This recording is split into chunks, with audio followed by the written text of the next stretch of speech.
Cyntoia Brown, sentenced at 16, must serve 51 years before she is eligible for release. I guess I should show you the article. And boop. And there we go.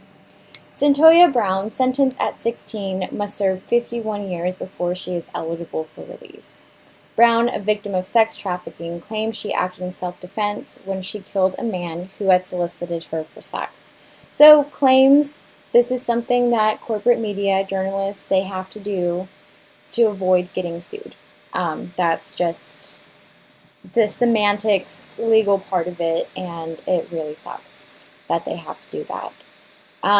Cyntoia Brown was only 16 when she was sentenced to life in prison, and the Tennessee Supreme Court ruled this past week that she would have to serve 51 years before she could be eligible for release. Brown was convicted of murder and robbery for killing 43-year-old Johnny Mitchell Allen in 2004 after he solicited her for sex. So I found this really awesome timeline to show you how long this girl has been dealing with all this. So August 2004, real estate agent Johnny is found naked with a gunshot wound to the back of his head. Brown, 16, told police he picked her up at a Sonic drive-in.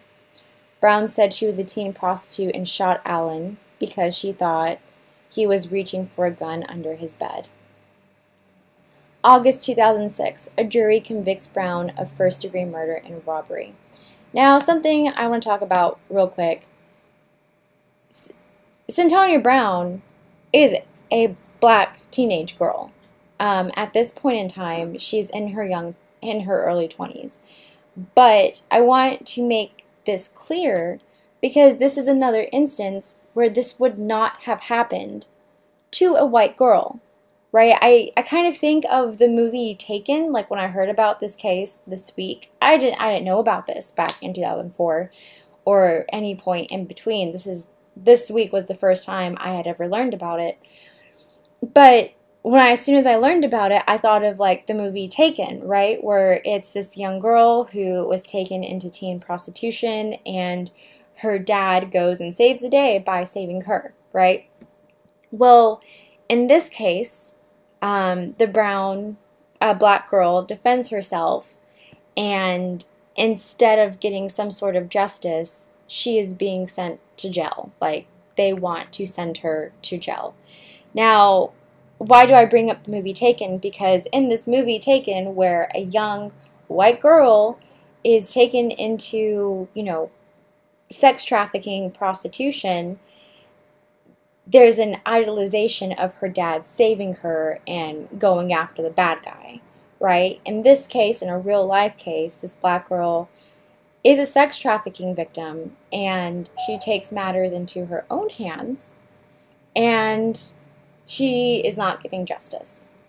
So how we see things and then how things are actually implemented are completely different, and it's wrong. So anyway, I wanted to go back and tell you guys that because we're going to go through. So August 2006, so at this point she's 16. In 2006, do the math, convicts Brown of first-degree murder and robbery.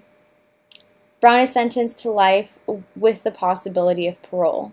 State officials said the law dictated that she serve at least 51 years before becoming eligible for release. Prosecutors pushed for more time because of aggravated robbery and other factors in the crime. 2011, there's a PBS documentary. Airs nationally, bringing new attention to Brown's case.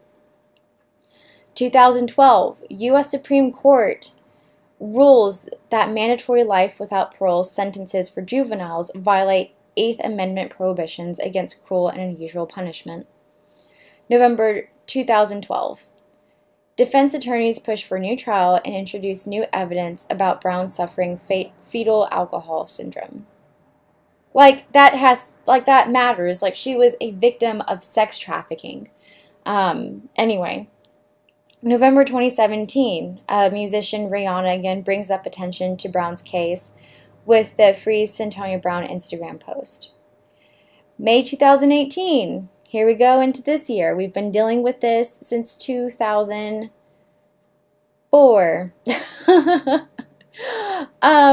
The Board of Parole gives Governor Bill Haslam a split recommendation on Brown's application for clemency. 2 members vote to recommend that the governor grant clemency, allowing for her release from prison. The split recommendations are not binding. The governor can handle the case however he chooses. And now they're focusing on clemency, right? So fast forward to December 2018. The Tennessee Supreme Court issues a unanimous decision that says defendants convicted of first-degree murder on or after July 1st, 1995 and sentenced to life in prison become eligible for release after serving a minimum of 51 years in prison. Their answer will inform the deliberations at the 6th Court Circuit of Appeals. Haslam says his team is still considering Brown's clemency petition. He expects to announce a decision before leaving his office in January. So, a sex trafficking victim, okay, who at 16 was a victim of sex trafficking, defends herself and has been dealing with this for over 10 years. Way over 10 years. So it's not enough that she was abused as a child. It's not enough that she was a sex trafficking victim. But on top of defending herself, our justice system decides to imprison her. Would this be happening if she were white? If she was a white teenage girl, a white teenage sex trafficking victim who defended herself? There would be an uproar. Uproar. Like, insane. It'd be so much more mainstream than like a simple PBS documentary. So I just wanted to give you guys an update on that because, again, I saw this week and I was like, oh, this is a new case. This is so wrong.